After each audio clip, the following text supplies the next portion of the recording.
amigos? Bienvenidos a este nuevo podcast. Somos pueblo, somos gente del colectivo Miguel Hidalgo. Y en esta ocasión tenemos una invitada muy especial, Laura Cuevas. Y bueno, pues también, como siempre, tenemos a Esther Sanguinés y a Agustín Ramírez, su servidor Alejandro Barranco.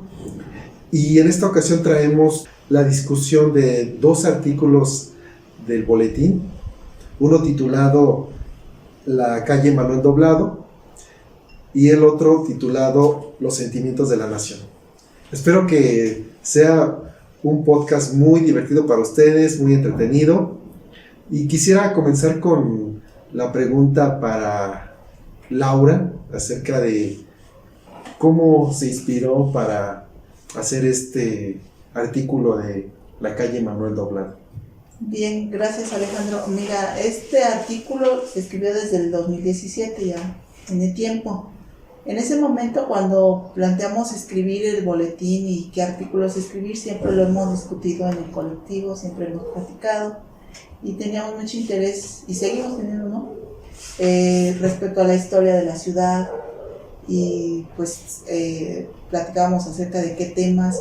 Y uno de los temas que decíamos, pues el nombre de las calles son personajes que luego son desconocidos para la gente. Y por eso surgió la idea de hablar de quiénes fueron los personajes que le dan nombre a las calles de la ciudad. Y escribimos algunos artículos con ese tema, y este es uno de ellos. Muy bien. Y pues vamos a pasar a la primera pregunta también ya del tema. ¿Qué lugares recuerdas de la calle Manuel Doblado en Celaya? Yo creo que es para los tres, ¿no? Empezamos con Esther. ¿Sí? Pues en la calle Manuel Doblado hay muchos comercios, también hay casas habitación. Empieza la calle, me parece que en Benito Juárez, antes tiene otro nombre, y lo que más recuerdo es que están ahí las cajetas muy, muy famosas, y los dulces, entre ellos la vencedora, que pues era de un maestro, un compañero que fue maestro del tecnológico, y ahora lo atiende su hijo. También hay muchos aparatos para personas que tienen algún problema físico, ¿sí? Y lo que más recuerdo son los libros, polilibros, que me parece que el dueño ya no está, ya se nos adelantó. Y por supuesto algo que me gustaba mucho, que ya también Laura nos platicará de eso, es de Pachos, donde se comían unas tostadas riquísimas. Desde luego la iglesia de Santo Cristo. ¿Y qué más recuerdo de la calle Manuel Doblado? Bueno, ahí ya casi llegando a Las Fuentes hay una fotocopiadora donde son muy, muy eficaces y a muy buen precio. La preparatoria, por supuesto. Ahí está la preparatoria, y como alrededor de la preparatoria hay muchos lugares donde los chicos van a comer, van a jugar, ¿sí? Eso es lo que podría decirte de lo que me acuerdo de la calle Manuel Doblado. Es de un solo sentido, oriente-poniente. La han arreglado como 5 o 6 veces. Un amigo que tiene allí una fotografía dice que casi lo arruina, porque no era posible recibir a la gente con todos los problemas que había por los arreglos de la calle. Esta forma en donde arreglan, y quién sabe cómo lo hacen, por supuesto mal, que lo tienen que volver a arreglar y lo tienen que volver a arreglar. Es un poco de lo que me acuerdo de la calle Manuel Doblado.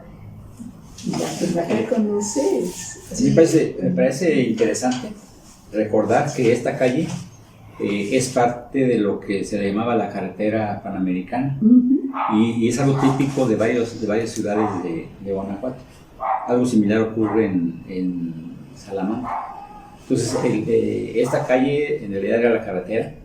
En un sentido era la de Hidalgo, es decir, de poniente a oriente, la carretera era las calles, lo que es ahora las calles de Hidalgo, y luego sigue Morelos, y en sentido contrario pues sería Madero y la continuación, que es Manuel Doblado.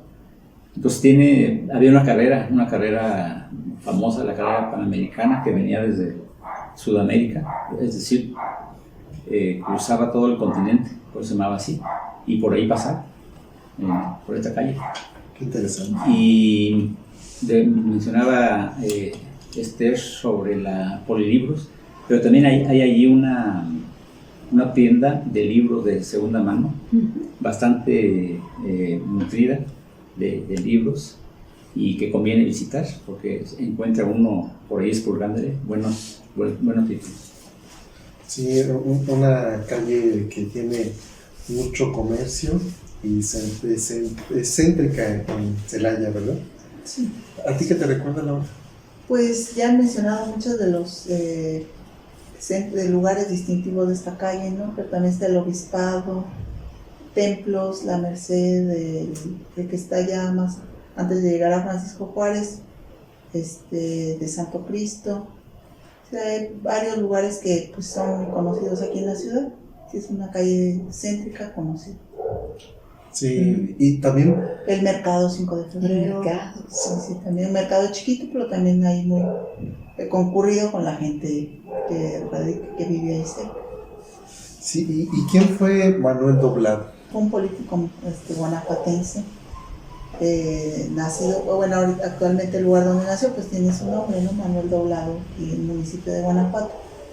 Pero anteriormente pues se llamaba, si no mal recuerdo, San Pedro de la Piedra Gorda, algo así. Entonces ocupó varios cargos en el siglo XIX, en el tiempo de Benito Juárez, pues de diputado, fue también ministro de Relaciones Exteriores. Pudo haber sido gobernador, ¿verdad? Pero no pudo tomar posesión por la edad que tenía.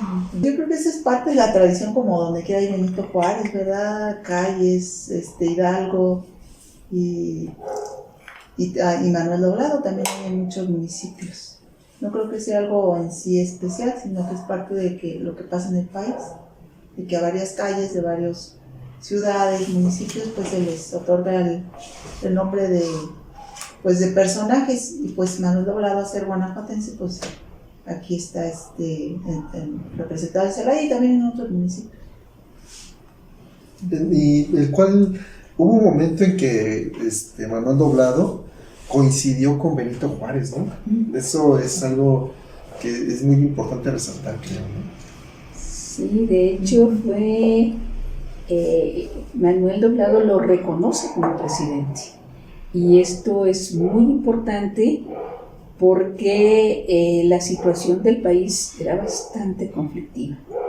Creo que pues merece toda un podcast aparte, la situación que existía en México independiente en los primeros años de 1821 hasta que termina la Guerra de Reforma y luego la invasión francesa, pues es muy conflictivo, muy conflictivo. Y Manuel Doblado, a pesar de que no es un liberal radical, es un liberal moderado, reconoce la presidencia de Juárez, y es bastante importante. Lo recibe en Guanajuato. Lo recibe en Guanajuato, claro. Sí, yo creo que lo más característico es esa grado, ¿no? Es la moderación que muestra, y sirve de puente entre radicales y conservadores, entre liberales y conservadores. Y eso pues, le da cierta importancia, esa pues, posición que tenía ahí. Sí, y entonces ya después de esa ayuda que dio al país con ese equilibrio, ¿no?, entre esas dos corrientes, pues también viene después de su muerte, ¿no? Ahí también hay algo muy interesante, ¿no?, en su muerte. ¿Qué nos pueden decir? Pues que murió en Nueva York, ¿verdad? Sí. Pero fue traído su cuerpo, según hay versiones, que se peleó aquí en Celaya, incluso ahí en la calle de Manuel Doblado. De lo que se describió en este artículo. No sé qué más pudieran aportar. Pues yo creo que lo que menciona Laura ya al final del artículo, la contribución o la intención de escribir esto, de incluirlo en el boletín, pues es el llamar a las personas a tener un poco de interés. Cuando pasamos por una calle, vamos caminando y conocemos el nombre de la calle, los comercios o los lugares característicos, pero no nos ponemos a pensar quién era este personaje. Quizá más adelante, seguramente va a haber oportunidad. Laura escribió algo similar sobre Leandro Valle, y también ahí queda plasmado, ¿no?, quién fue Leandro Valle. Entonces, digo que esa es la intención de este artículo. Sí, además de que sí, en varios lugares del estado de Guanajuato existe la calle Manuel Doblado, pero en Celaya se vuelve distinta por todo lo que se vive ahí, por todo lo que existe, por todo lo que ha pasado, y entonces eso le da su toque especial y también le da identidad a la ciudad, ¿no? Y eso también es muy importante. Claro, y sí, Manuel Doblado fue siempre una persona congruente. Yo creo que eso es lo que necesitamos como recordar, ¿no? Pues no estaba de acuerdo con muchas cosas ni con muchas ideas de Benito Juárez, pero él era partidario de la división de poderes y del respeto a la Constitución. Nada más. Sí, algo que todavía estamos peleando, ¿no? Que se respete los tres poderes. También. Y los tres poderes que eran electos por votación popular. Actualmente el Poder Judicial no es electo de manera democrática y popular. En época de Benito Juárez y Manuel Doblado, sí lo era. Sí, bueno, los tres poderes y también la soberanía y autonomía de los estados, que es algo que se está viviendo ahora. Que anteriormente el presidente era el que, desde Porfirio Díaz, designaba a los gobernadores, quién iban a ser los gobernadores, y ahora pues, es muy distinto. Y bueno, yo también quería mencionar algo importante de este artículo, sobre todo ahora, analizarlo ahora, son los cambios que han ocurrido. Son 6 años, de julio de 2017 a la fecha, son 6 años que han transcurrido, pero 6 años en los que han sucedido muchos cambios. No nomás la pandemia, que de por sí significó la desaparición de varios negocios, comercios de esta calle, personas que fallecieron debido a los efectos de la pandemia, sino también los cambios en la política nacional. Y ahí se refleja, creo. Sí, muchos comercios cerraron en la calle de Manuel Doblado por la pandemia. Pachos, que se menciona en el artículo, que era un restaurante, pues ya no existe. Ya está clausurado a raíz de la pandemia. Entonces sí, las calles van también tomando la forma de la historia, de los hechos que van sucediendo. La prepa, no sé si ya, porque siempre en Celaya se dice la prepa y nos Bueno, hacemos referencia a este lugar que estaba allí en la esquina de Manuel Doblado y que es Abasolo, pero ya ahora hay otro lugar, otro edificio que está acá cerca del Iste. No sé si desde entonces ya estaba, ¿verdad? Sí, en el 2017. Sí, ya estaba, pero creo que la prepa sigue funcionando. Igual tenga otros sedes, pero funcionan. En la Moldola. Sigue funcionando el teatro, sigue funcionando las actividades artísticas que son muy interesantes en la prepa. Sí, pues un artículo que nos ayuda a ver la parte humana de Celaya, ¿no? En la calle Manuel Doblado. Bueno, y yo tengo una duda, ¿dónde termina? Porque comienza ahí en Juárez, pero ¿dónde termina? ¿Terminar en la vía? Sí, en la vía. Ajá. ¿Cómo se llama ahí? ¿Las Fuentes? Las Fuentes. Sí, no tiene salida, Continuación. no tiene continuación. De hecho, para cruzar la vía lo hacemos por Quintana Roo, así que es paralela a Manuel Doblado y no tiene ni el tráfico ni la importancia de Manuel Doblado. Así es. interesante, muy interesante.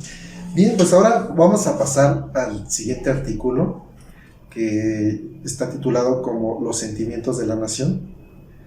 Y pues para este artículo lo que es básico comenzar a platicar es sobre quién fue Morelos.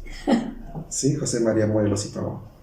Entonces, afortunadamente me tocó sentarme aquí y pues tengo aquí este hermoso libro que después nos van a hablar de él un poquito, quizás.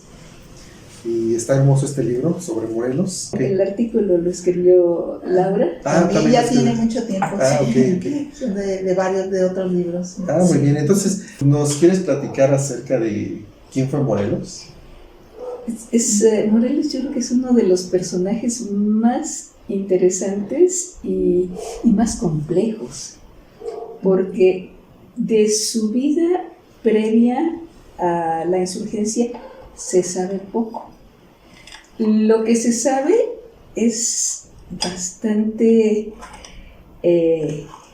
como nos presenta a una persona que siempre está en relación con el pueblo, porque él también es pueblo.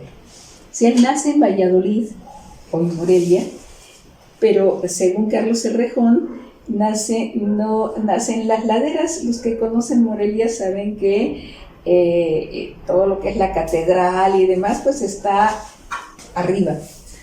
Y luego venían pues los lados, ¿no? Entonces nos platican que su mamá era una mujer muy exigente, muy disciplinada, y que tenía estas ideas de que descendían de gente rica y bien. El papá era un carpintero extraordinario, o sea, con una habilidad como artesano importantísima, pero era bastante irresponsable tanto en su trabajo como en la familia, probablemente por su afición a la bebida. Entonces Morelos crece en un ambiente de mucha exigencia por parte de la madre y de mucha relajación por parte del padre. Y con el padre aprende todas las cuestiones artesanales que luego él las va a usar para cuando es sacerdote. Él desde el principio tiene una fuerte vocación religiosa, pero no puede empezar como sacerdote porque tiene muchas obligaciones. De hecho, varios de sus hermanos murieron de niños y solo sobrevivió un hermano, según Errejón, bueno para nada, y una hermana que oscilaba entre el padre y la madre. O sea, de repente le entraba esta super exigencia y luego se relajaba totalmente. A los 14 años, también tiene un abuelo que era maestro. Generalmente se dice que Morelos no tenía la cultura de Hidalgo, Por supuesto que Morelos tenía una gran cultura humanística que venía de su abuelo maestro, que infundió en él el amor por las letras. Entonces, hasta los 14, 15 años vive en Valladolid, Morelia, y posteriormente empieza a trabajar un poco como campesino, a sembrar la tierra y a convivir con la gente. Y hereda un poco del padre, no en el sentido de la hermana, sino las cosas positivas. Del padre ese ser dicharachero, muy cercano a la gente, y de la madre una gran disciplina, ¿sí? Entonces él va a conjugar estos dos elementos. Después de ser campesino, de cultivar la tierra, es arriero, desde los puestos más bajos hasta ser el encargado de la recua, ¿sí? Y como arriero, pues conoce todo el país, o toda la parte de Tierra Caliente, de Morelos. Entonces estaba en contacto con muchísima gente. Y yo creo que estas cosas no hay que perderlas de vista. Si me pasas tantito el libro, aquí hay algunas cuestiones que me gustaría leerlas porque las dice muy bien Carlos Errejón. Nos dice precisamente que el Morelos primero pasó 14 años en la ciudad de Valladolid, luego 10 en la Tierra Caliente y en Caminos de Nueva España. Volvió al medio urbano por otros 7 años y después pasó 13 en parroquias de Tierra Caliente. Todo ello más la suma de los picos de cada etapa son 45 años en total. Por fin de insurgente anduvo 5 años a trote de mula o caballo, como sitiado o sitiador, teniente general, capitán general, generalísimo, siervo de la nación y prisionero. ¿Sí? Entonces, todo esto nos da pues múltiples escenarios, múltiples paisajes y muchas posibilidades de trabajo con la gente, que es fundamental. Y algo muy importante son sus ideales. Él recordaba que su autoridad no dimanaba ni de la Junta ni de los elementos, aquí se refieren a los elementos de las Cortes de Cádiz, sino del origen mismo del movimiento, no como cualquier comisionado, sino como quien había merecido las mayores confidencias de Hidalgo, del iniciador. Entonces, un poco ese es Morelos, una persona muy con una religiosidad muy fuerte, con una gran vocación como sacerdote, muy preocupado porque en los pueblos donde llegaba tuvieran por lo menos cómo acercarse a lo que él llamaba los sacramentos, y también preocupado por los feligreses, por lo que él llamaba los feligreses. Y considera, también basado mucho en las escrituras, que su guerra es una guerra justa. Vive situaciones muy difíciles porque allí, durante la época en que le toca el movimiento de independencia, hay muchos de los que forman después el Congreso, primero la Junta y luego el Congreso, no tenían ideas distintas. Muchos les llamaban fernandistas, o sea, consideraban que Fernando VII era el rey legítimo. Las cosas van a cambiar cuando cuando traiciona a las Cortes de Cádiz y restablece el absolutismo. Bueno, eso a grandes rasgos, para que entre ya directo Laura con los sentimientos de la nación. Bueno, pues este documento recuerdo que lo rescatamos también, lo abordamos porque siempre tallereamos los artículos, haciendo ahora sí que como una especie de comparativo entre lo que el presidente actual lleva en su política y cómo había rescatado este documento y cómo sigue vigente, más que nada hacer esa reflexión. Sigue vigente los sentimientos de la nación en nuestro México actual, y muchas de las aspiraciones que Morelos ahí plasmaba siguen sin cumplirse. La justicia no llega al más pobre todavía, entonces eso recuerdo que es una de las cuestiones básicas del artículo y lo que lo motivó a escribirse, o sea, que motivó su escritura. Entonces era importante para mí en ese momento decir los sentimientos de la nación siguen vigentes y no están muertos, ni Morelos es un héroe nada más para nombres de calles, sino sus ideales siguen permaneciendo. Fue así que se escribió. Y los sentimientos de la nación tienen también ejes principales que están también en el artículo, ¿no? Los ejes. Sí, vienen ahí plasmados todos los puntos que en su momento en ese documento original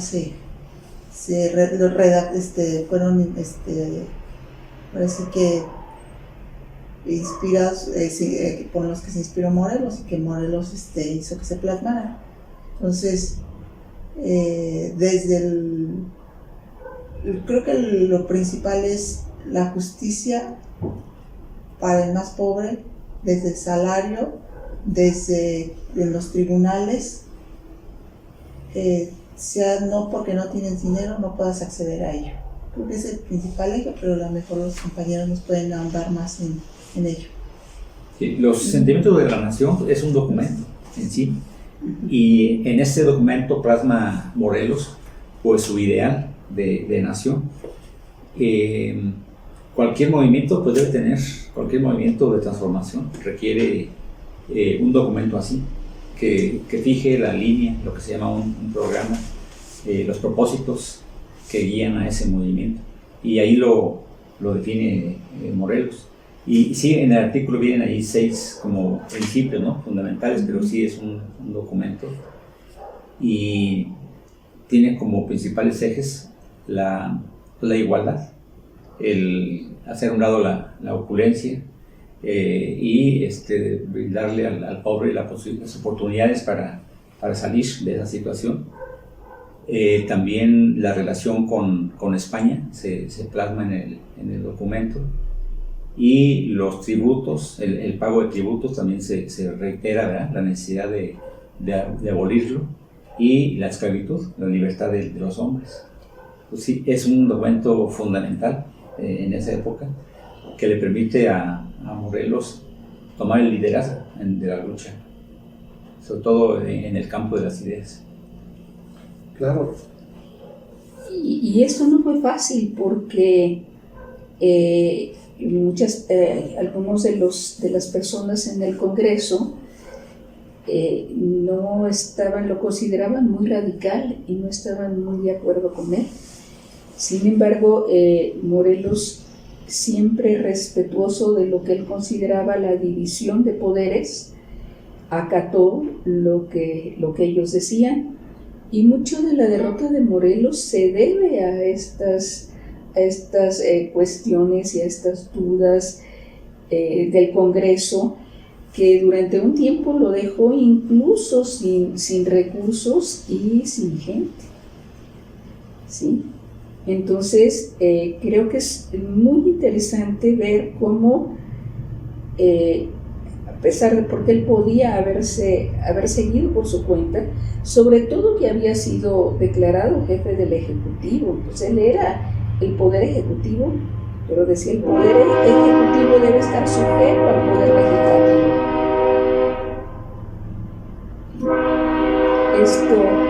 Y lo que mencionan Agustín y Laura es importantísimo.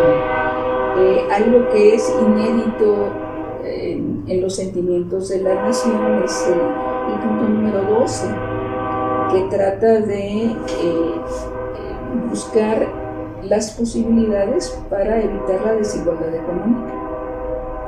Sí, y también lo que hablaba en el artículo Laura es de la parte de la soberanía, ¿no? de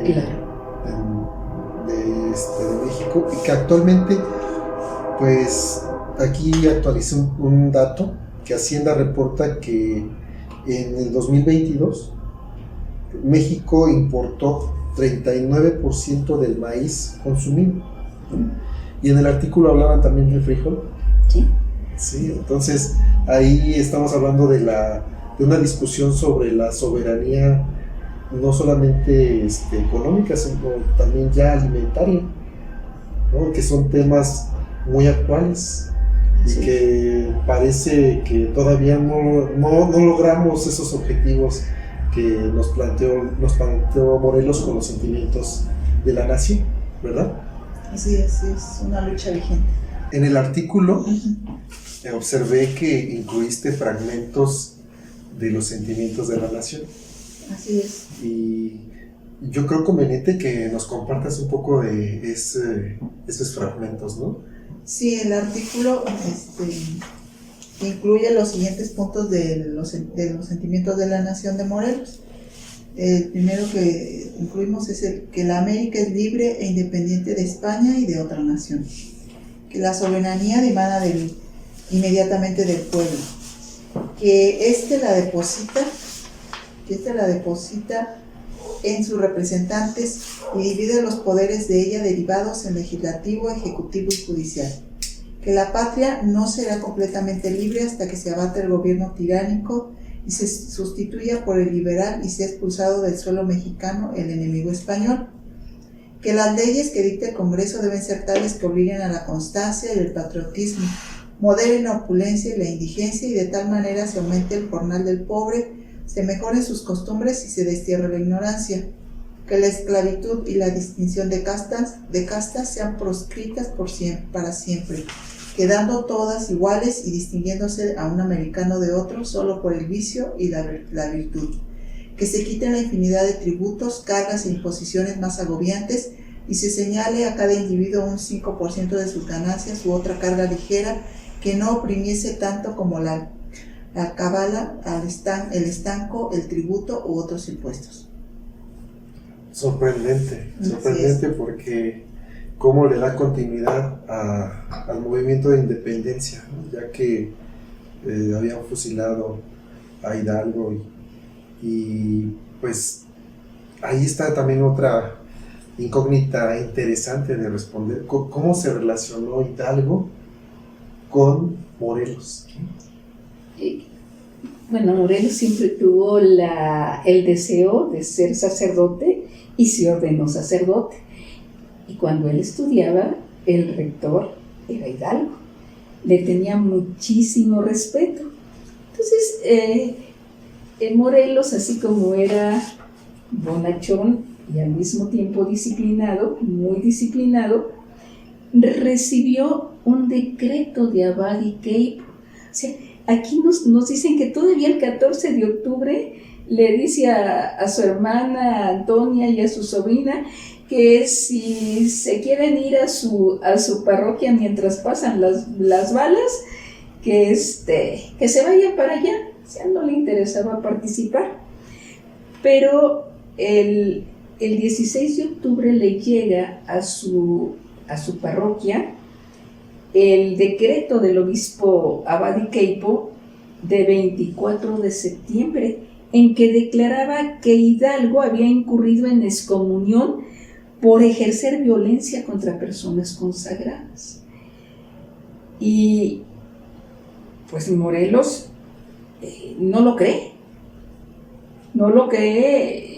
y dice, no, yo necesito, bueno, pone el decreto en su parroquia porque por la obediencia que había jurado, pero dice, necesito una explicación del propio Hidalgo. Y entonces va a buscarlo y es muy interesante porque al principio no lo encuentra. O sea, llegó a su destino el sábado 20 de octubre, pero Hidalgo ya había partido hacia el oriente con dirección a Cámbaro. Morelos le dio alcance en Charo. Y entonces, ahí en esa entrevista, Hidalgo le dice cuáles son los objetivos de la lucha y por qué. Y lo convence. Y además le da el encargo de que él lleve los ideales de la independencia a toda la región, pues todo lo que sería después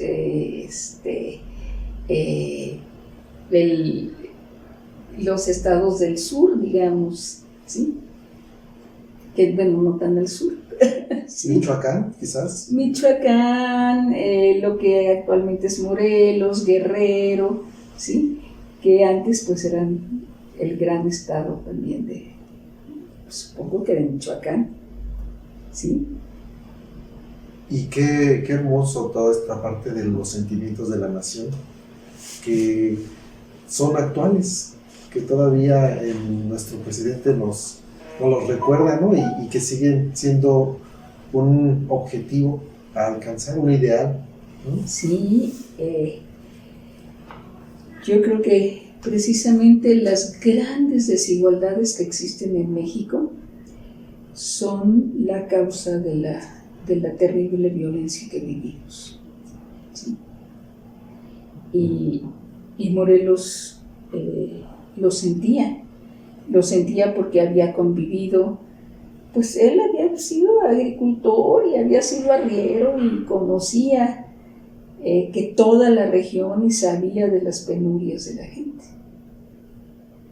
Sí, que actualmente pues necesitamos combatir todavía la desigualdad, ¿no? Uh-huh. Y recuperar la soberanía, porque ya teníamos ganada más soberanía de la que tenemos ahora y perdimos, y ahora hay que recuperarla y todavía alcanzar todavía más soberanía. Necesitamos primero recuperar lo que hemos perdido y luego mantener la vigilancia para que no se vuelva a perder, ¿sí? Y de ahí la importancia de estos podcasts, porque vienen nuevas generaciones que deben estar enterados de esto, ¿no? Claro. Sí, yo pienso que ahorita cuando leía Laura esos puntos,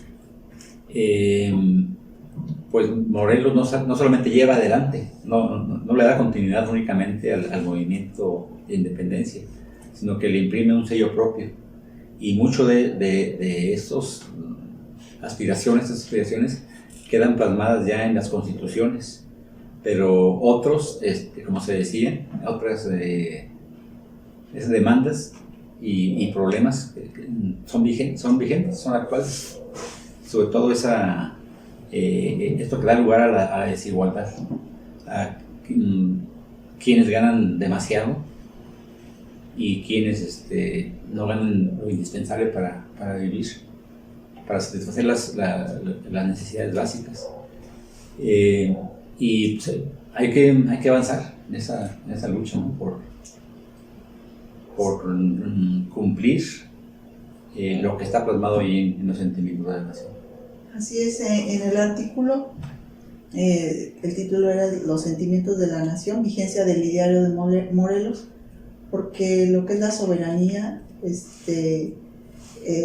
la podemos ver, por ejemplo, en la soberanía alimenticia, cómo estamos ahí, la soberanía energética del país. No es posible que siendo un país petrolero exportemos, ¿verdad? Importemos la gasolina, compremos la gasolina. Entonces, todo la producción de maíz, siendo un país que es donde la semilla es originaria, ¿verdad? El maíz, también tengamos necesidad de importar este producto. Entonces, la soberanía en varios aspectos no la hemos conseguido todavía, lo que se puede llamar un país soberano.